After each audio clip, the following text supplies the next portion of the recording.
c'est à vous de décider du chemin que vous voulez suivre. Alors soit vous voulez utiliser le chemin des personnes qui assument pleinement leur vie, qui ont réussi, ou bien celui des personnes qui jalousent les autres, qui sont des losers, qui sont des perdants, etc. Dernièrement, une personne, nous n'avons pas le même âge, qui n'est pas de mes amis, me dit « Ouais, mais toi, tu as de la chance de pouvoir profiter de la vie que tu as et de travailler chez toi et pouvoir le faire quand tu en as envie. » Moi aussi, à l'époque, c'est-à-dire à la même période que moi, où j'ai décidé de partir faire ma vie et de ne pas rester chez moi avec les copains à glander, j'aurais pu partir, on me l'a proposé, mais je n'ai pas voulu. D'abord, je n'aime pas la discipline.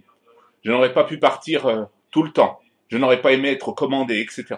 Et il a tout un tas d'excuses comme ça qu'il me sert à chaque fois qu'il me voit. La dernière en date, la suivante, oui, mais je ne comprends pas. Ce n'est pas normal, parce que tu n'as rien fait pour avoir tout ça. Comment ça, je n'ai rien fait? Celle-là, elle me plaît particulièrement, surtout venant de la part d'une personne qui ne connaît rien de ma vie, de mon ancienne activité, et qui se cache constamment pour fuir le travail. Tout cela pour vous dire que quoi que vous fassiez, vous trouverez toujours des personnes qui seront jalouses de ce que vous avez. Sans compter qu'elles essaieront de trouver 1000 excuses pour dire que elles ne pouvaient pas faire comme vous, qu'elles n'avaient pas le choix, que leur vie ne leur convenait pas, qu'elles ne pouvaient pas prendre de risques, qu'il faut se contenter de ce qu'on a, et puis tout un tas d'autres excuses que tout le monde sert jour après jour. Bref, ce genre de personnes, quoi que vous fassiez, quoi que vous tentiez, seront toujours là pour trouver à redire sur votre situation.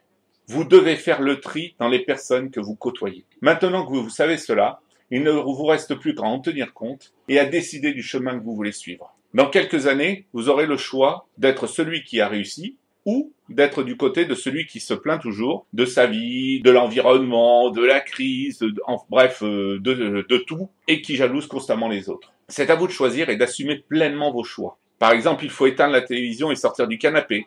Il faut savoir se faire violence et décider une bonne fois pour toutes de se prendre en main et de plus jamais passer à côté de sa vie. Ce n'est pas une question de chance. Je pourrais dire que j'ai de la chance, mais en fin de compte, non. Ce sont mes choix qui font que je vis ma vie telle qu'elle est aujourd'hui. Certes, ça n'a pas toujours été facile, mais ce sont mes choix qui font que chaque matin, lorsque je me lève, je suis heureux de pouvoir écrire un article comme celui-ci et de le partager avec vous. Ce sont mes choix qui me permettent d'écrire des livres ou de proposer mes services de coaching à quelques privilégiés. Et ce sont aussi mes choix qui me permettent d'avoir ma vie telle que je l'ai construite aujourd'hui. Alors tant pis pour cette personne qui passe son temps à jalouser les autres, à me jalouser, à se plaindre, à en vouloir à la terre entière, à crier contre ceux qui réussissent. Bref, à jeter son venin à longueur de journée sur tout ce qui l'entoure et à en vouloir à la terre entière. C'est une question de choix de vie et vous avez le droit de choisir la vie que vous mènerez. Osez tutoyer les sommets. Aujourd'hui, je côtoie des gens formidables, des personnes qui, parties de rien, connaissent de grands succès. Et c'est très enrichissant de les côtoyer. Sans oublier que ces personnes-là, en plus de vous tirer vers le haut, vous aident à persévérer dans votre entreprise personnelle ou professionnelle et entretiennent en vous cette motivation indispensable à toute réussite. Qu'est-ce que c'est bon de pouvoir échanger avec ces personnes, de se sentir pousser des ailes et de regarder vers les sommets plutôt que le bout de ses pieds. Vous pouvez aussi participer à des masterminds.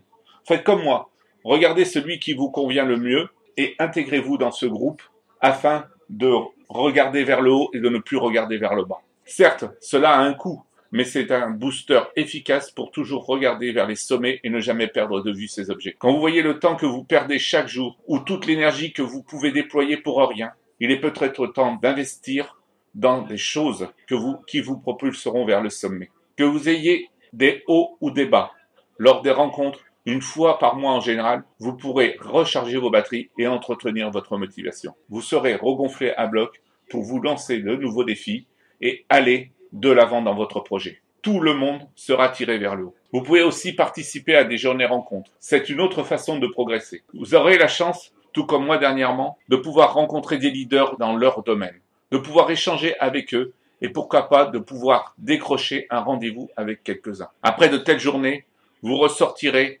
regonflé à bloc et plus rien ne vous fera peur. Votre esprit sera en effervescence et vous aurez de nouvelles idées qui donneront un nouveau souffle à vos projets. Un autre conseil, arrêtez d'acheter des formations pour rien. Ça ne sert à rien d'acheter 10 formations sur la réussite si vous n'en mettez aucune en place et en pratique. Si vous voulez vraiment réussir, prenez une formation comme celle-ci, en route vers la réussite par exemple, et mettez en place toutes les étapes les unes après les autres sans en oublier aucune. Vous verrez des changements profonds se produire dans votre vie. c'est une certitude. Ensuite, passez à l'action et n'attendez pas que cela vienne tout seul, car c'est en mettant en place toutes les étapes les unes après les autres que les bonnes opportunités se présenteront à vous et que vous gravirez étape après étape le chemin qui vous mènera au sommet de la réussite. N'oubliez pas de focaliser votre énergie sur vos objectifs. Arrêtez de vous disperser et de courir plusieurs lièvres à la fois. Voilà une erreur souvent faite par ceux qui se lancent dans leur parcours de réussite. Ils n'ont pas d'objectif clair et ils essaient de cloner la réussite des autres. Un jour, ils vont se lancer dans une opportunité, un mois après dans une autre, et ainsi de suite, jusqu'à s'épuiser complètement et à perdre toute chance de réussir. Comportez-vous comme un sportif. Focalisez-vous sur vos qualités et trouvez la discipline sportive qui vous convient la mieux. Dans votre cas, ce sera le projet qui vous convient le mieux. Et surtout, n'essayez pas d'imiter les autres en vous lançant dans un projet qui ne vous convient pas du tout. Inspirez-vous du succès des autres. Inspirez-vous de leur comportement. Inspirez-vous de leur attitude, mais surtout, n'essayez pas de les cloner. En vous focalisant sur un objectif, vous ne vous épuiserez pas. Vous économiserez vos forces, vous serez plus performant, vous resterez motivé, vous ferez plus facilement face aux obstacles, vous trouverez des solutions, vous pourrez vous former efficacement et bien d'autres choses encore. Alors, êtes-vous prêt à tutoyer les sommets de la réussite? Si c'est votre cas, je vous encourage à commencer aujourd'hui et à mettre en place toutes les étapes indispensables à la réalisation de votre projet personnel ou professionnel.